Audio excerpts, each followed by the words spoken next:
चलते हैं श्रीमद् भागवत महापुराण। भगवान परमहंस जी महाराज परीक्षित जी के परम पद आरूढ़ होने के लिए महापुरुषों के पावन चरित्रों को सुनाते हुए सब निस्सार है ऐसा अनुभव करा रहे हैं।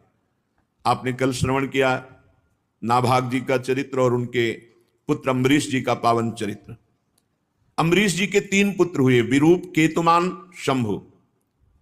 विरूप से प्रसदस्व और उसका पुत्र रथितर हुआ। रथितर संतानहीन थे। वंश परंपरा की रक्षा के लिए अंगिरा ऋषि से प्रार्थना की तो उन्होंने उनकी पत्नी से ब्रह्म तेज संपन्न कई पुत्र उत्पन्न किए। ये शास्त्रीय पद्धति पूर्व में थी कि जो परम पवित्र पातिव्रत धर्म धारण करने वाली स्त्रियां हैं, यदि पति से संतान नहीं हुई तो फिर ब्रह्म ऋषि से संतान उत्पन्न करने के विधान थे।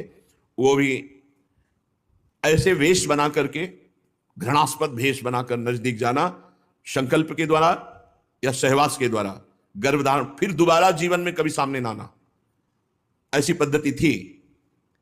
इसी पद्धति का रहस्य जानने वाली माता कुंती ने महाराज पांडु से कहा कि अब आपके द्वारा संतान तो हो नहीं सकती, क्योंकि शाप हो चुका है ऋषि का कि आप सहवास करेंगे तो मृत्यु को प्राप्त हो जाएंगे, तो आप आदेश करें, हम एक एक देवता को बुलाते हैं।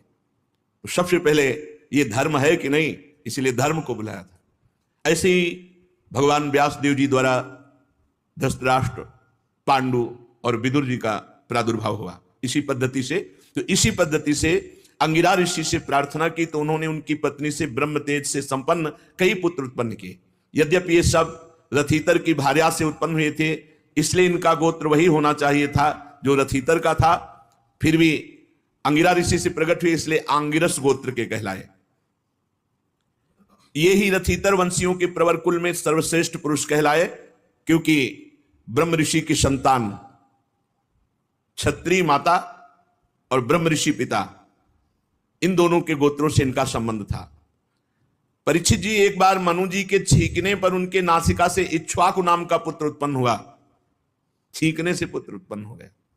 ऐसे तपस्वी, ऐसे भजनानंदी महापुरुष मनु जी महाराज। इक्ष्वाकु नाम का पुत्र हुआ। इक्ष्वाकु से 100 पुत्र हुए। उनमें सबसे बड़े 3 थे, विकुक्ष, निमि और दंडक। परीक्षित उनसे छोटे 25 पुत्र आर्यावर्त के पूर्व भाग के और 25 पश्चिम भाग के तथा उपर्युक्त 3 मध्य भाग के अधिपति हुए। शेष 47 दक्षिण आदि अन्य प्रांतों के अधिपति हुए। एक बार राजा इक्ष्वाकु ने अष्टका श्राद्ध के समय अपने बड़े पुत्र को आज्ञा दी, विकुक्षे शीघ्र ही जाकर श्राद्ध के योग्य पवित्र पशु